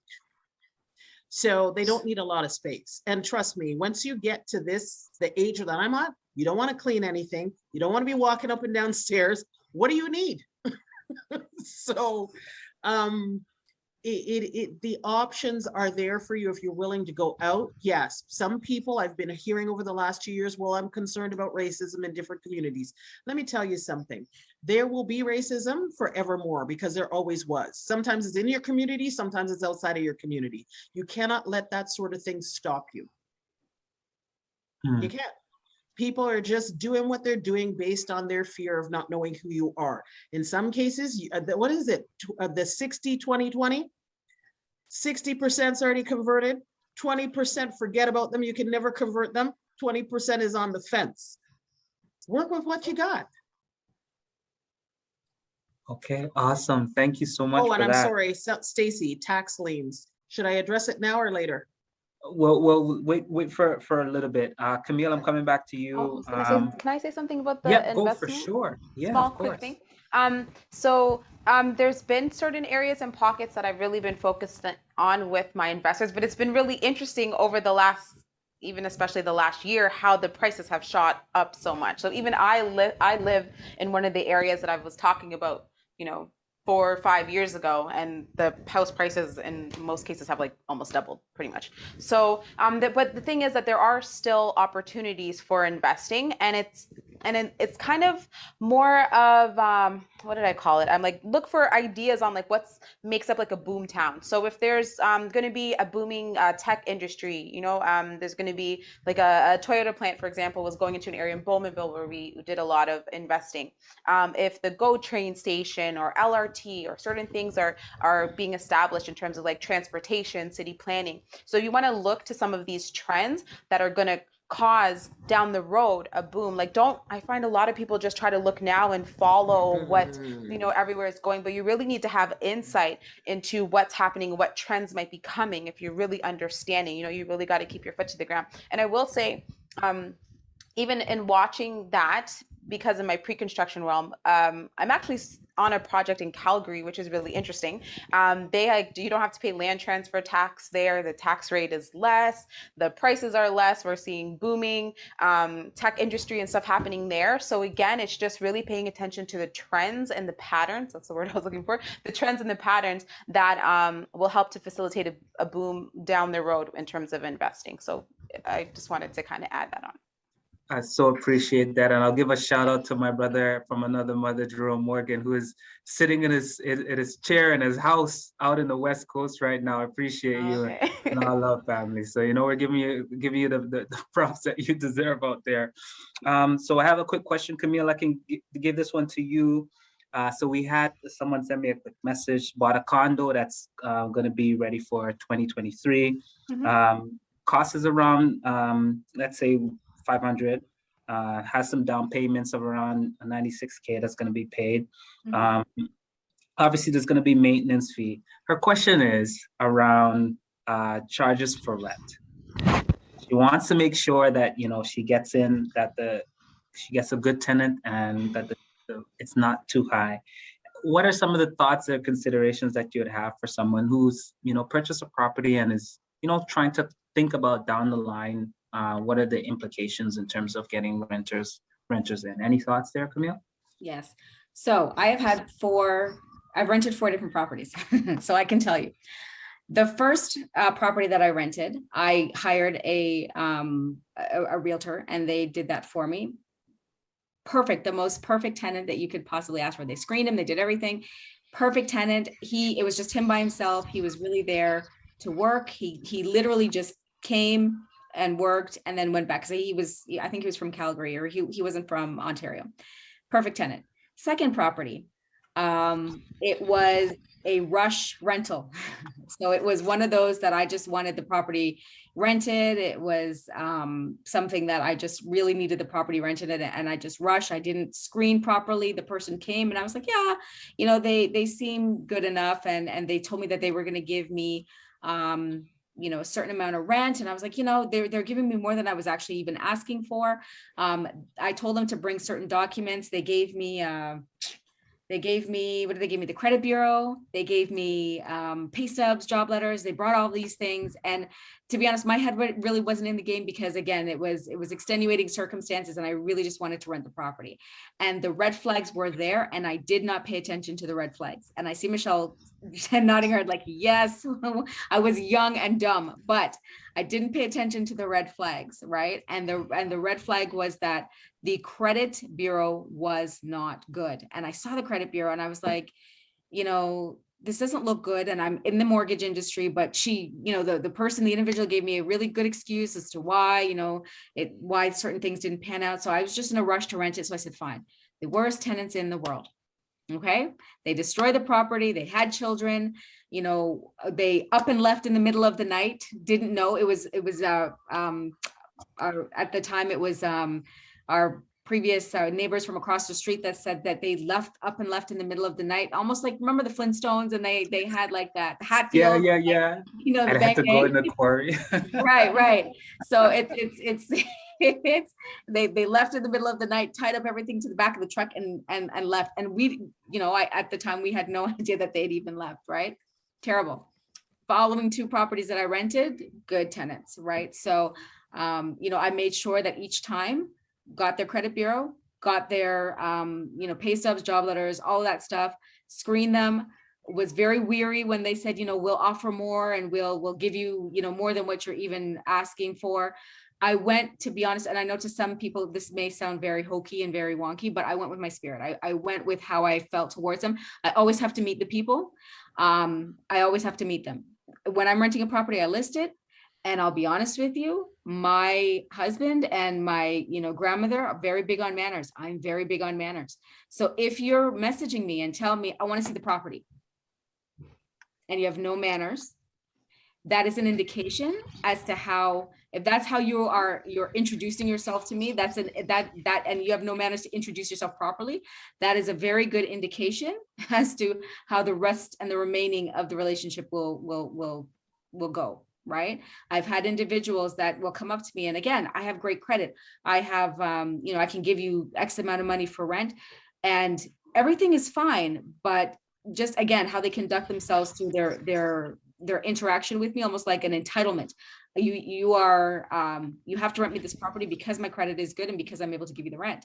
So you really have to have a comfort level with this individual, because the respect that they give you when they meet you for the first time is the respect that will continue throughout the relationship of the tenant and the landlord interaction that you will have with them. And the last 2 tenants I've had, trust me, they have been good. They've been very good tenants, always pay on time. So just make sure that when you're screening them, you're comfortable with them, you meet them in person, and you get your credit, you get the credit bureau from them, and you ask them to bring a copy of their credit bureau. All right. So I'm in the mortgage industry. I get them to sign a consent form and I pull the credit myself, but they can also bring a copy of their credit bureau, right? So they can do that, and they can also bring you their income confirmation. And that credit bureau, trust me, will tell you all you need to know. So it'll tell you their payment history, their responsibility with their payment history and their credit history. It'll tell you, you know, how many jobs that they have, where they're currently working. It'll give you a lot of information, and then you ask for the income confirmation, and away you go. And again, trust your gut is what I always say. Trust your gut. Okay. If you're not comfortable, don't do it. So I have, time is running, so we're gonna try to truncate our responses as best as possible.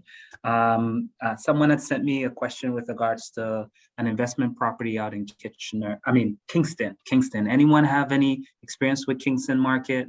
So right now, someone on the call, someone who potentially would have mentioned that, you know, Guyana's on South America, but really and truly we're Caribbean to the bones. So anyhow, any thoughts with regards to the Kingston market?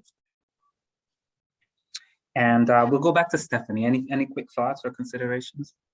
On Kingston market, to be honest, I don't know much about the Kingston rental market. She's asking about the rental market. I had a listing in Picton in the summer, but again, it was a buy and sell, not so much like rental income. I'm not familiar with that. I can't answer that question. Okay, no Michelle, problem. Are you aware? Yeah. I can always look. I can do some research and get back to you if you do need some assistance in that. All I would say, I mean, I don't do any work in the Kingston market, but there's some certain things that you just look for when you're going to invest, right? So you look for a university, some kind of major education. So you're getting international students, you're looking for a big manufacturing company because people want to go there, and they may not live there all the time, but they need to go there just to make that money, and they need somewhere to lay their head. You're going to look and make sure there's the basic transportation outlets. Yeah. You know, they've got highway, like I think somebody mentioned earlier, look at where the highway's going. You guys know that Metrolinx is going all the way from Toronto all the way out to Cobourg, right? So now people can travel on Toronto Transit all the way out there. That's money. Do your research, pay attention, watch and I know you guys are going to say it's boring, but everybody is broadcasting their city council meetings. You guys should be on there watching, or at least reading the minutes, seeing what's happening with their economic plans, seeing what's happening with their strategic plans. Everything is being revealed and in front of you. You don't need someone to pick it up and bring it to you. It is right there. Now, if you don't understand the language, if that is something somebody can help you with interpreting. And when we speak about a landlord and tenant, one thing I always say to people, and I said it earlier today, please understand your responsibilities as a landlord, meaning your legal responsibilities. I am sorry, but 1201 and you have not paid me, notice. Done. I will actually just wait at the door. I'm sorry, it's a business, because when you're ready to take me to landlord and tenant, you're treating me like it's a business. So. Okay. So 2 quick, and anyone know regarding Black-owned property management companies? We did have someone in the chat share, but any Black-owned property management companies that folks are aware of? And if not, we can, okay, go ahead. No, so Michelle, I'm it. Oh, okay. So here you have someone right here. So we'll get to the contact information in a little bit. So we have that, and then I'm going to. Do we have one? I'm going to try to do one last one from. Okay, so this one's a bit tricky. Camille, I'll give you this one. single mom living in housing, what bank should I bank with in order to help me save money for a house? Mind you, for folks who, work in housing, no housing, like our ears are kind of plugged with this one. Camille, any thoughts about a bank that one should bank with if they're in housing? You know, I've been banking at CIBC all my life, and that's just because when I was 10 years old, my grandmother marched me to the bank and made me put my savings and took me and said, put your money in the bank, start saving, start putting your money aside. Right. But I also have investments. And I also have, my savings account, checking account, different accounts. There's no particular bank, I would say. I would say to, see what your habits are. And the reason that I say that is because when I was opening even a business account, I researched all the banks, all the banks that offer business accounts. And I particularly, for my business account, I bank with BMO. The reason I bank with BMO is because BMO has various options, but one of the options that they do have is an online option. I do primarily all of my banking, bill payments, anything that comes from my business account is online. And they offer that, they have a 0 monthly fee for that. Right. So when I bank with BMO, I have my business account with BMO, and this is a business account I'm saying, and that's $0 a month that it charges me for fees for unlimited transaction, because I do all my transactions online. The reason I mention that is because that is how I do my transactions. So it really depends on what your day-to-day banking is like. Do you write a lot of checks? Do you need to go into the bank often? Do you use their facilities often? So it really depends on what your habits are, what your banking habits are.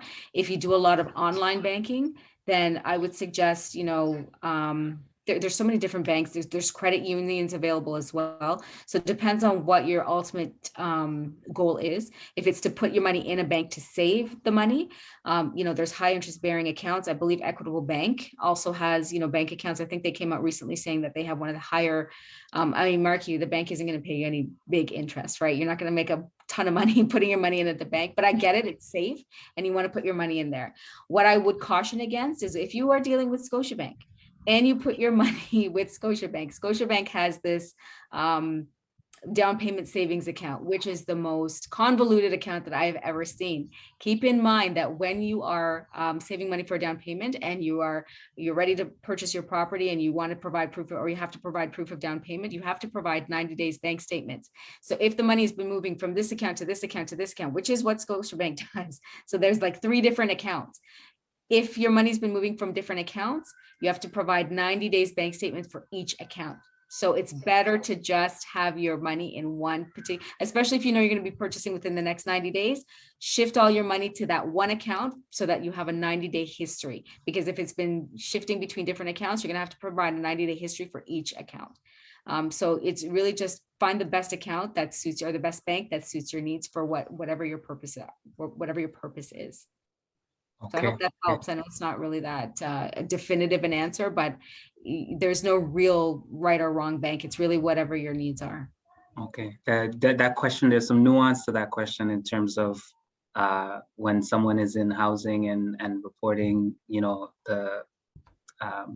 their reserves and so on. So there's some nuance to that question. Someone in the chat told me maybe a credit union alternative or something to that effect.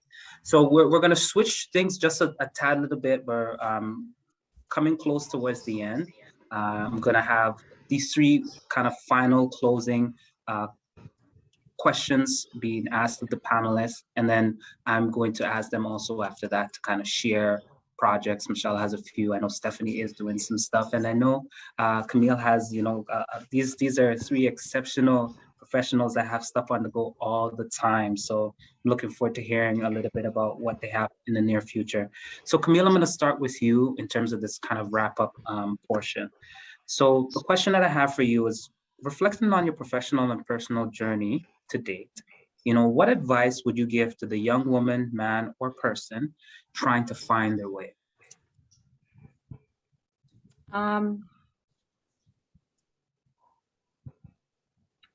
Honestly, it's been a journey, and your life is a journey. And as Michelle, and I'm sure Stephanie can speak to, what I loved what Stephanie said is, it's the challenges, it's the hard times, it's the difficult times, it's the times where I just was like, you know what, Lord, I'm at the verge, I just give up. Right. And it's at those times that you find your resilience. It's at those times that you find your strength. It's at those times that you find your purpose. Because, you know, I've been in the mortgage industry for a very long time. I started at Scotiabank. I was at Scotiabank. I got hired the day those towers went down. Like, I don't know if they hired me because of my skill or because they were distracted by everything else that was going on around them. But I was hired and I was there for a good 3 years. So I've been in the industry for a very long time. I've been with A banks, I've been with B banks, I've been with, you know, brokerages, and you know, each transition was a blessing. So you know, there's a time and a season for everything. So whatever season you're going through right now, count it all joy, receive it, you know, benefit from it, rest in it for the time that you're there. But when you start to feel that, that anxiousness or that discomfort, that's your transition mode, right? Don't rush, don't beat yourself up, don't beat yourself against the wall. The best advice that I can give you and give everybody here is be kind to yourself. Be kind to yourself. All right. Because everybody goes through it at some point in time, and you're never going to always know what it is that you're supposed to be doing at any given point in time.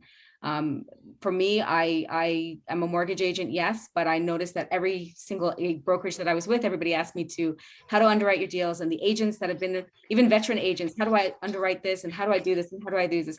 And I jokingly one day said, you know what, I'm just going to create a course. And somebody said to me, you should. And I joked about it, and I wasn't serious. And then eventually I just started writing things down, and and it became, you know, one page after another page that became a book, that became a course. And even to introduce the course took me 2 years because I was afraid to introduce the course. And I tell you, I introduced the course. I've been doing it for 1 year, 1 full year. And I have brokerages and companies, and something big is coming up that I can't talk about. But, you know, I think I have trained over 200 students this year, right? And it's just been a blessing, and I'm grateful for it. But as I said, just be kind to yourself, and things will happen in its time. Amazing. Thank you so much for sharing that. And just for folks know how I got in touch with Camille, a good friend of mine who's on the call, Daniela, that's always supporting. She actually took part, I believe, in one of the courses and was just raving about Camille. And she's just Daniela, yes, I know the name. I was like, I know Daniela. I know that name. I just can't remember. She's on the call. She's the one that connected us. And I was just like, okay, we got to get her up here. So shout out to Daniela for always supporting. Stephanie, question for you.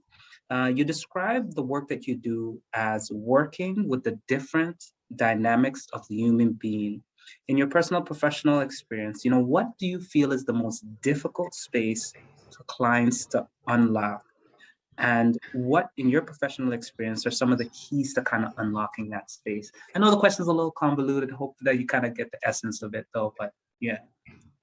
Okay. I really think it comes down to something we've talked a lot about today, and that's like mindset and limiting beliefs. I really strongly believe that if you are thinking about getting into real estate or thinking about pursuing some vision, if you don't have faith in that vision and faith in your ability to actually achieve it, you're not going to get very far. Again, that first little bit of resistance, it's gonna, you know, knock you over. So I think it's quite a process, because first you have to even have the awareness and the presence to realize that these limiting beliefs actually exist, that you're actually giving yourself negative self-talk, you're actually, you know, falling into fears and patterns and that sort of thing. I think the part of the strategy too is also to, once you've identified those limiting beliefs, is to start challenging where they're coming from, right? So why do I have this perception? Is it something that I learned? Is it something I saw on TV? Is it something that I read? And then looking at how, you know, what shifts can you make from there? You know, I might be afraid of taking this on. I might be afraid of, you know, even, I know some people are really hesitant in the beginning to even talk to a mortgage broker and discuss their finances. They're so afraid to do that. But I think a big part of that is really, like I said, just kind of shifting and addressing the fear and saying the fear exists, but I'm still going to push past the fear. I do have an ultimate goal that I'm working towards. How can I align myself, a little bit better? And we talked about, instead of saying, oh, I'm never going to be able to do this, or I can't do that, or it's too hard. It's kind of changing the mindset to how can I achieve this? I don't have the down payment right now, but how can I do it? I lost my job due to some situation. What, instead of just, thinking that's it, what other options do I have? Who can I talk to? Yeah, that's what I would say. It's those limiting beliefs that can become so deep rooted due to our experiences, culture, our socioeconomic status. I mean, there's so many different things at play there, and it's tough, but it's always possible to create change and seek change and evolution if you're actually open to it. Okay, amazing. Thank you so much for sharing. Michelle, the last question for you. Um, Aging gracefully and with dignity is something that I'm thinking about more these days, as one of my parents is heading towards retirement next year. I also see, in some cases, what can happen when tragedy meets the ill-prepared. What would be your parting words for a person of any age as they transition out of or into the headwinds of life?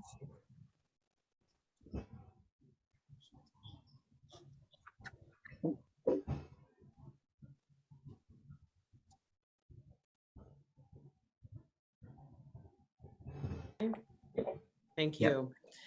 So some of you know, or may Google, I've had real estate has saved my life a few times. Mm. Okay. I was in a significant motor vehicle accident. It was real estate that saved me. I've had to have, relationship dissolve, and real estate saved me again. So what I would say is, in any transition, is really understand that there is no constant in life. There's always going to be change. So you can prepare as much as you can, but it's never going to be the right answer or the perfect solution. And this is really, it's an example of what we've gone through in the last 2 years. People say that they have faith and they trust, and then they get tested. Mm. And really, we are here to be tested and see if that is really true. We've had 2 years of testing. And you have to really come back, put your back against the wall, and realize that you are only a human being. And just to, I think it was Camille who said, be gentle with yourself, forgive yourself. So as you're aging, no, we're not going to make it perfect, because sometimes we spent too much, we partied too hard, we didn't invest in the right thing, or we thought we invested in the right thing because somebody said this is the next hot thing. We either came in too late or too early or whatever, and things just don't work your way. Don't see it as poorly prepared when you know you tried your best. Don't think that the universe or God has something against you. See it as an opportunity. I think it was Stephanie said, it's an opportunity for you to grow. It's an opportunity for you to grow. Buckle down, get straight with yourself, push all the people away. We had come to Jesus moments for 2 years. You have a moment now to come to yourself and say, who am I really as a person? Is this thing going to kill me? Or am I going to come out stronger, harder, faster? And the biggest thing I think we learned, we can do it alone. That is not the preferred, but I can rely on me. I can do it alone. I don't need an entourage. The last 2 years said to me, you can't hang out with your friends, you can't go out, you can't do anything. It's just you. Look at the mirror, there's your best friend. YouTube had to be my best friend. But I'm okay with that because I know who I am inside of myself. So the older I get, the younger I get, whether I move, I don't believe in the R word. First of all, retirement is not for me. It's for people who hate what they're doing. I love what I do. I love the people I connect with. I love the impact I make in people's lives. I am not concerned with retirement. That is for people who really cannot stand what they do. So as you gracefully move into the change of your next iteration of life, like I am, tiny homes, I don't know anything about that, but I'm going to learn the heck out of it. I like the next challenge. I can't just be stagnant. Mhm. And I'll tell you, the challenge you give yourself, I had a gentleman come in this house, an agent, to show the property. And he said to me, I don't look my age for having kids in their 20. And I said, well, how old are you? He said 60. I said, brother, what are you taking? He says, I walk every morning. I exercise every morning. It doesn't matter, -40, he's outside. So challenge yourself. That keeps you young. So that's all I can say to that. I hope that was helpful for whomever needed to hear that. Yes, can I just say that. one thing? My aunt, my great aunt is 85 years old. And she does not look at, honestly, and I'm not lying. Yes, she dyes her hair, it doesn't matter, but she doesn't look a day over maybe 60. She looks good and she's still working and she does what she loves. So just to, Wow. perfect what you Oh, said, Michelle, like she is strong, good, like she's good. good. Oh, amazing. Okay, folks. So we have come. It's 9:01 on the dot. We do have one last thing, so I ask that you indulge us for a few seconds. I'm gonna go through the list, and if you can share with us, and what I will do is ensure that folks get your information. But I would love to know, what's the next, thing on your plate. I know Camille has something really, big up her sleeve that she can't reveal to us. But Stephanie, you're on the screen right now. Let us know, where can we find you? What are you up to? If there's anything big that's coming up for you, let us know. Where to find you. Sure. Well, StephanieLoweRealtor.com, that's my website. You'll see just listings and be able to check out what's going on in the market and whatnot there.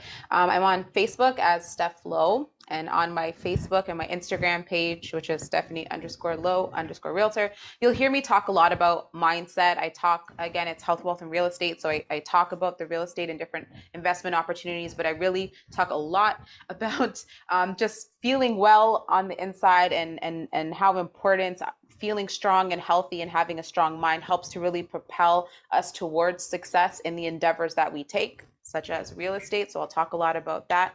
Upcoming, I'm always doing something. The project in Calgary is super exciting. I'm really excited about that. So, if there's people interested in pre-construction, you can contact me. I'll be able to help you out with that. Always have retreats and other self-development projects and stuff coming up. And I'm working on another book. I released a book earlier this year, and I have another one and you know what? I was working on it, and it was largely inspired by the conversations that we were having in preparation for this. It was an idea that I had, and I wasn't sure if I was going to move forward with it. And we talked about women and people through transition, and so I decided, okay, fine, do that. So that's coming. When the universe talks, you gotta start marching. Okay. Awesome, awesome.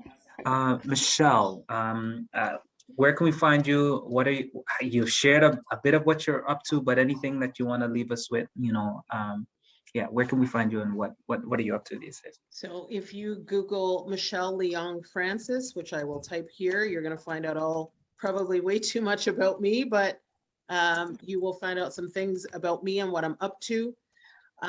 Also, I'm under the hashtag or the @ of TTG Group on Instagram, on Facebook. If you just put it in Google, you'll find me there.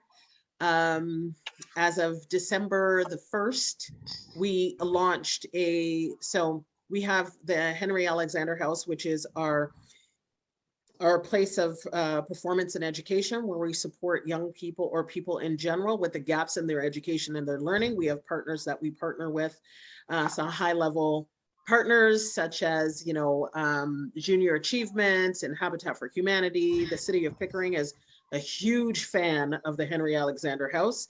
We launched the Leon program, with his youth and trades program. So we have an online 21-week program that is also supported to not just get our young people into the trades, and we've partnered with Seneca College on that, but also to work through some of the traumas that our young, particularly our young men, have experienced over the last 2 years. And on December 1st, we just launched our underrepresented artist wall in one of our partner real estate offices. They gave us a 25 by 12-foot wall to showcase our community young people doing their art. We are not just showcasing their art, we are selling their art, we're NFTing their art and protecting it for them. And what I'm coming up with next is I'm working right now with our real estate associations to bring forth a leadership through trauma, so that as much as the doors are being opened in boardrooms and senior executive spaces for people of color, particularly women of color, we cannot stay there if we are still trying to navigate the trauma over several years, specifically intensely over the last 2 years. So we're starting to help business owners and brokerages really have the conversation to learn how to lead and lead through trauma, so people can stay in their respective places, because right now we're in the great resignation and people are not applying for jobs. And a lot of that happens because of trauma and the fear of walking back through trauma's door. So we've got a lot of things going on right now, and you can just reach out to me. I am here and everywhere, as they say. Okay, awesome. Thank you so much for that. You're welcome. And Camille, last but not least, Yeah. what's happening? You know, where can we find you? So you can find me on Instagram, Mortgages with Camille. You can also find me on Facebook, Camille Robotham. I am active as a mortgage agent. I just actually completed my mortgage broker's license, so I will be upgrading my title to mortgage broker very soon. So yes, so that's been busy doing that. So that's done. For anybody here that is a mortgage agent that is interested in taking the course, the workshop, the next workshop is January the 19th, and you can register at magucourse.ca, so www.magucourse.ca. I will also be, as of January, I have a bunch of realtors that I have collaborated with that are not necessarily just here, different niches that, they cover, but also those that cover relocation specialists as well. So I've got some that are in, Dominican, Costa Rica. So those that are interested in purchasing properties abroad, relocating, some that are interested in just investing abroad, renting, all that kind of fun stuff. So I'll be doing that in the new year. And if you want to reach out to me, my contact information is there. So it's on my Facebook page or the Magu page, or however you want to reach out to me. Hey, there you have it. I just want to say a heartfelt thank you to our 3 panelists for giving us some of your time this evening to unpack some of these very kind of nuanced questions. Thank you for everyone that stayed on right to the finish with us. We are going to be sending out the recording, and I'm going to try my best to break, take it out, chop it up, rip it, the voice, so that folks can have this. And I'm hoping as 1,000 people just get an opportunity to hear the voices and hear what you all have shared here this evening. So a heartfelt thank you to our panelists, to friends and family, my cousin Flo for staying on camera for us. I really appreciate you. My brother Jerome, I think he dropped off. Even my older brother, I got to give my brother a shout out there. Mr. Johnson, staying on and listening with his group of kids at home with him there. So really appreciate you all. I will be sending this information out to everyone. Feel free to get in contact with these individuals.